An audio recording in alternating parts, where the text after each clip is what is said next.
ପ୍ରକୃତ ବନ୍ଧୁତା ଜଳ ପରି ହୋଇଥାଏ, କାରଣ ତାହାର କୌଣସି ରଙ୍ଗ ରୂପ ଓ ଆକାର ନଥାଏ। ଏହାର ଗୁରୁତ୍ୱପୂର୍ଣ୍ଣ ବି ଜଳ ପରି ଜୀବନରେ ହୋଇଥାଏ।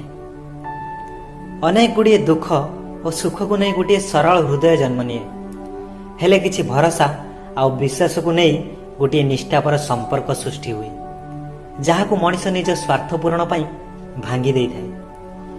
କିନ୍ତୁ ଲାଇଫରେ ଏମିତି ଲୋକମାନଙ୍କ ସହିତ ବନ୍ଧୁତା ରଖ ଯିଏ ତୁମ ସାଥିରେ ଦର୍ପଣ ଓ ଛାଇ ଭଳି ରହିବ, କାରଣ ଦର୍ପଣ କେବେ ମିଛ କହେ ନାହିଁ, ଆଉ ଛାଇ କେବେ ଛାଡ଼ିକି ଯାଏ ନାହିଁ।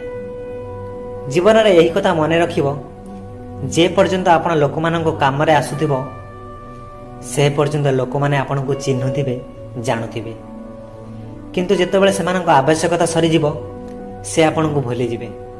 ଯେପରି ଦୀପ ଜଳିଲା ପରେ ଦିଆସିଲି କାଠିକୁ ଫିଙ୍ଗି ଦିଆଯାଏ।